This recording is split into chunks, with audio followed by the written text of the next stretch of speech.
On haircuts, folks. This is called haircuts. Oh, and really? Then trim. Trim. And the thinking about the 92 point, I did think about that. I told Fishwoman about what trim was.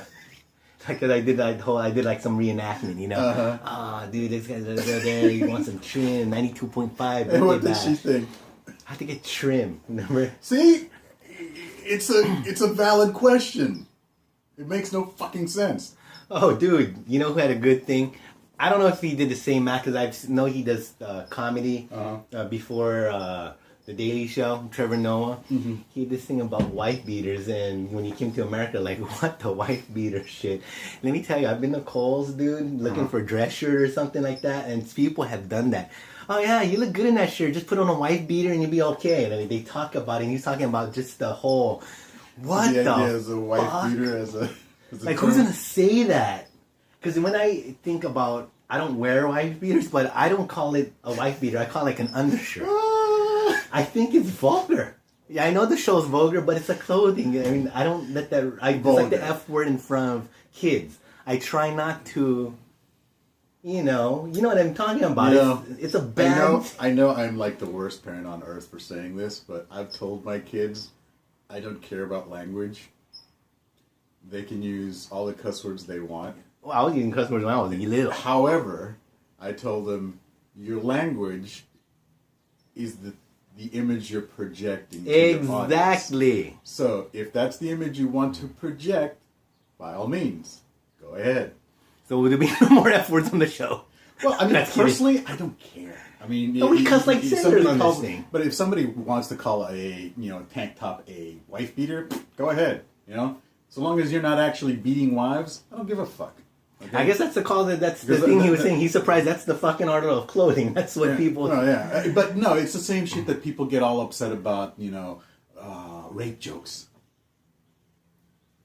How can you make a rape joke? Yeah, exactly. Well, it's the same way you can make a suicide joke or a murder joke.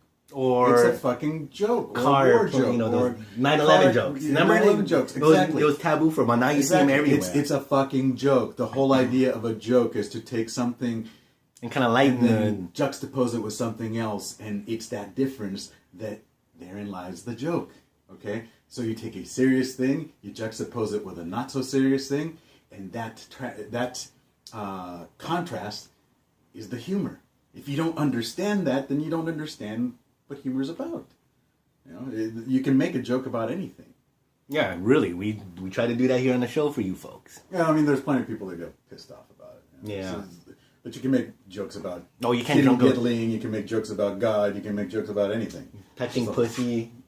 But then you can't, someone talk shit against you. I like that one. I like that one. He just got him in the pussy. Yeah. The absurdity, the level of absurdity and hypocrisy in the Republican Party is just stunning. I think it's on purpose now. They get butthurt about people talking shit about their chief monkey, but then they defend the chief monkey when he acts like a complete and total imbecile.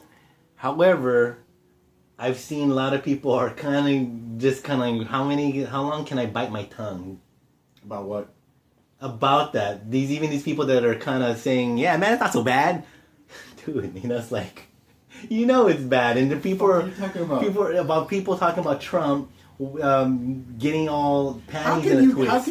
How can you tell kids not to do X when you see the president of the United States and is it doing worse? Worse. Okay? How can you expect people to pay their taxes when the president of the United States doesn't pay his taxes? It's a bad scene. I mean, it's just stupid. This country has jumped the shark in a big way. I know. All doing 360 Red Bull style. Is it that thing? Not just jump the shark. No, it's not just jumping the shark. Because, it's making a big, nitro circus deal out of jumping the shark. To make this educational, and for me, in my understanding of presidents, this is the first time, and even Trevor Noah said it. A lot of people are kind of paying attention and kind of know this guy. It was the funniest thing. Because we're learning it as he's learning it. So anybody after his presidency can actually be a better president. Because we're learning about it. Oh, Trump, he's learning about the 22nd Amendment, as we all are learning about the 22nd Amendment. Well, I mean, look, The problem isn't that he's an imbecile. The problem is that the people around him help him. Yes, They enable the imbecile. Okay, and the Republican Party is doing everything it can to enable this imbecile. And I mean, I agree that he's jumped the shark. No, it's not just him. We, as a country, have jumped the shark. Have we ever, as a country, jumped the shark before? I don't know, dude. And this is jumping the shark in the whole. This There's is the Red natural- Bull. Yeah. Because look, here's the thing. Comes to people Either saying way, certain words we either gotta, way, we're you know. fucked. Okay, because we're not getting any help from the left. The left in this country is just as stupid and just as idiotic. Okay, they're fixated on what? It was all Cakes bad. at weddings? Who gets to use what bathroom?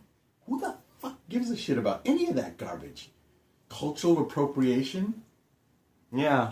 That's what they have to argue about and fight about. Never mind the people who have a hard time putting a roof over their heads, or putting food in their bellies, or making sure that their kids don't get sick, or making sure their kids Which get is access just to like- fucking education. Just like the Republicans. Right. No one cares about the middle.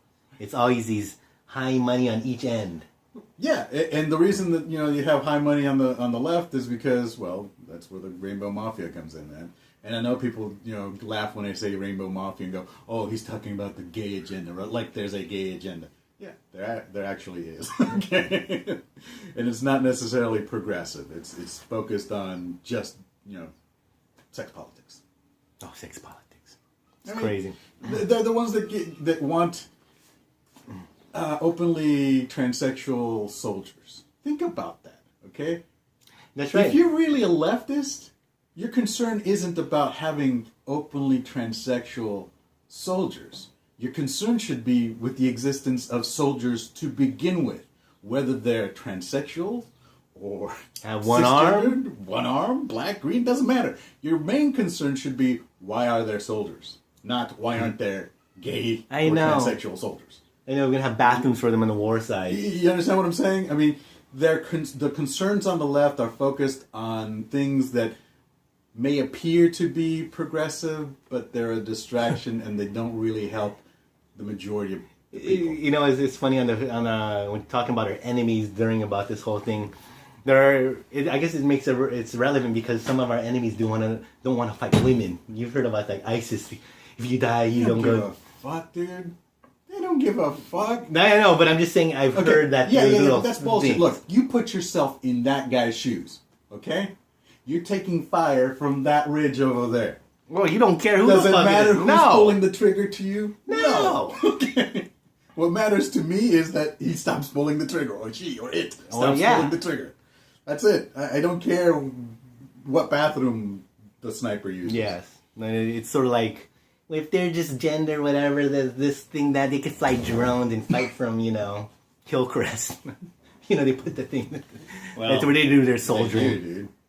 But they do it from like Texas or something. Nevada and some garage, some fucking trailer. There's a some Vice, was it a Vice article? I think, or Wired article about these soldiers in like that kind of war room or that kind of battlefield, and then you can go to Starbucks during the think I break, could deal with that. and then you can go to eat at Chili's. Yeah. I don't think Right I after. could deal with that. Could They you? said a lot of these people couldn't deal with that. They're like, dude, I just fucking flew this fucking little thing over there and You just fucking lit them up. Yeah, you just slaughtered 15 people before lunch, and now it's time for Chipotle. I went to the bathroom, washed my hands, and now we're like quarter mile down the road, not even 10 miles where you can I'm far away from that.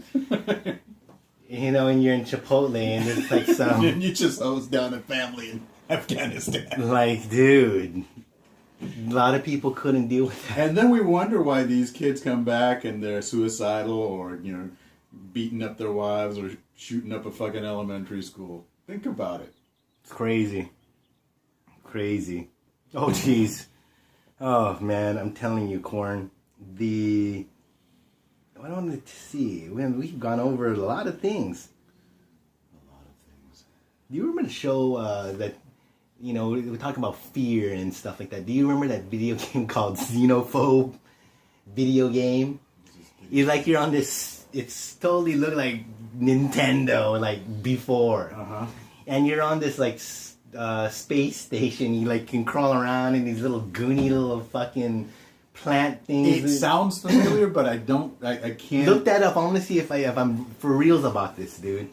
Because I was thinking about that, listening. I mean, and what we're talking about, just being everybody's in this fear thing about aliens and could be your same race, you know. I don't fear aliens. I kind of look forward to aliens. Xenophobe, the video game. I just want to see the picture of this, like, you know, how the game went. Xenophobe game. Oh, God. There was a game. 1987 arcade Yeah, hit that picture. Yeah, Okay, that's it. I do recognize this game. Xenophobe, the video game. Yeah. Really want to play a lot of video games during the whole quarter age? Oh, God, yeah, dude. Really? Oh, yeah. I was one of those kids that would spend the whole afternoon. Like 20 bucker? Yo, 25 Fuck, shut the easily. fuck up. Like Easily, a tilt yeah. days. I'd be there the whole goddamn day. Damn, $20. Mm-hmm.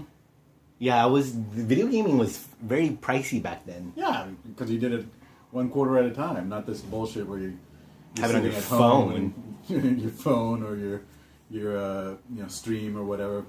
What was your guys' video game place? Was it here in town? Do you remember Silver Q? Oh, I love the Silver Q, dude. I used went to hang out with- there all the time, dude. With UFO? Yeah, with UFO Man. UFO, I like that. You know, whenever I walk through there with the certain places, I've always hear this music playing in my mind of Dazed and Confused with that Matthew McConaughey going to their Silver Q. And it would always play in my mind of that song by Bob Dylan, Hurricane. And it's like, there's a certain toughness hanging with Mr. UFO Man. He's like, you fucking, what's up, woman, you'll never fuck me. You're going to Denny's, what's up, woman, you'll never sleep with me. That guy, yeah, he got around though. Crazy. Oh, Jesus. We are having to go to break. another break. And we'll be right, because the fish has to drain the little fish. Nothing. Spit? No. Spit.